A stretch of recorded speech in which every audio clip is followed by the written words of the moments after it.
Hi, Amelia of SYA here. I'm on my way to the 2017 Abortion Care Network's annual meeting. The ACN is a network of independent abortion care providers from all over the country and their allies. And you might remember that I went to their meeting last year and it was incredible. It was like the first time that I'd ever spoken to a group of providers really deeply about why they do this work. And now, a year later, I'm going back, and a lot has gone down since then. One good thing is that the Abortion Care Network asked me to join their board of directors, but there also was the whole election thing.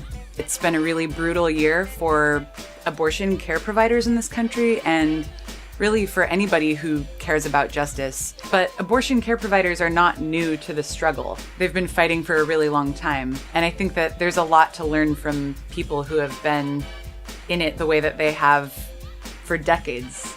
I'm really looking forward to checking back in with providers this year and just hearing how they're doing, what's keeping them going, and why do they continue to show up and do this work when it's so hard, and ultimately just giving as many hugs as possible.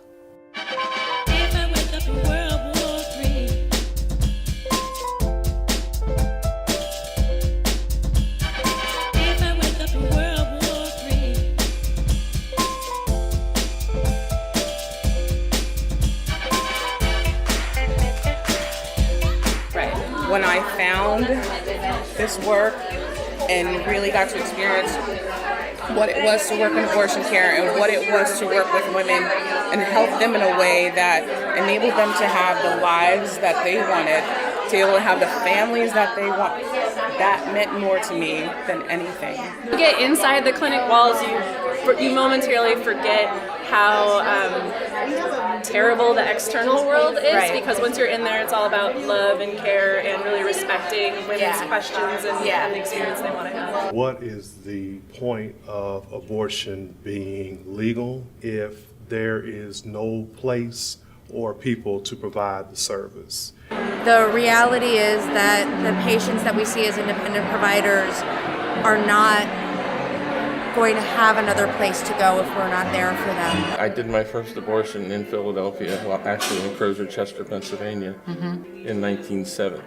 Well, I saw women dying because they couldn't afford to achieve what their cohorts were coming just because they had the financial ability. And yet the procedure was so simple, safe, and quick. And the fact that I too have a story, and I don't mind sharing my story, and that also makes them feel comfortable. That's one of the first things I say, I've sat on the other side of that table. I know what it feels like. For the short amount of time that they're in our clinic, they're feeling trusted and cared for.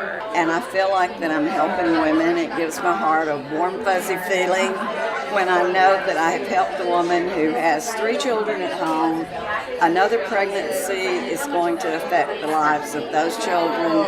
And when she hugs your neck and says, thank you, it's worth it all. I feel like at this point it's my moral duty to continue to do everything that I can to make these services as available as possible to these people because they're being systematically oppressed. I want them to know that people are rooting for them and want to be there for them, I feel like I'm helping women celebrate life in either capacity, in the abortion clinic and just as well, and it's the same celebration, it's the same joy, it's the same relief that we have when I have women that have a baby and we're celebrating on that day.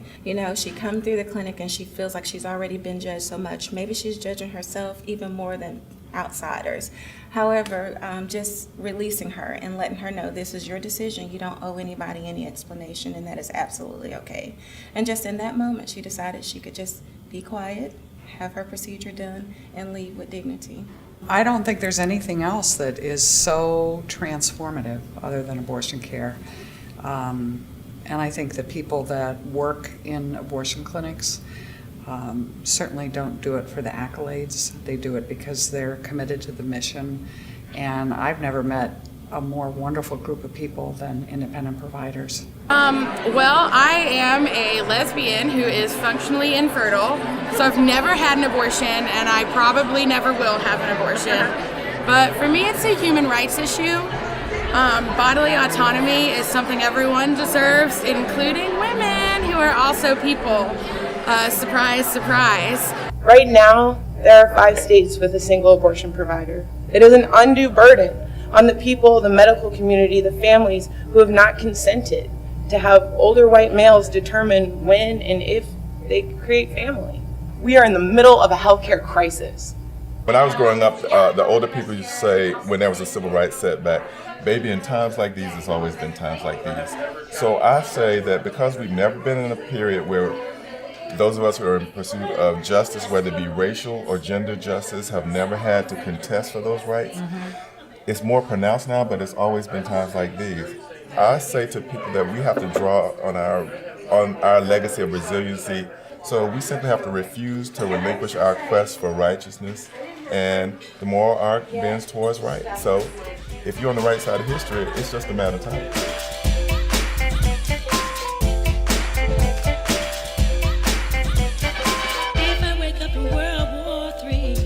Pregnant people are finding their voice and sharing their stories and have a way to share their stories and can tell the world that we are good, just as we've been telling the world that they are good.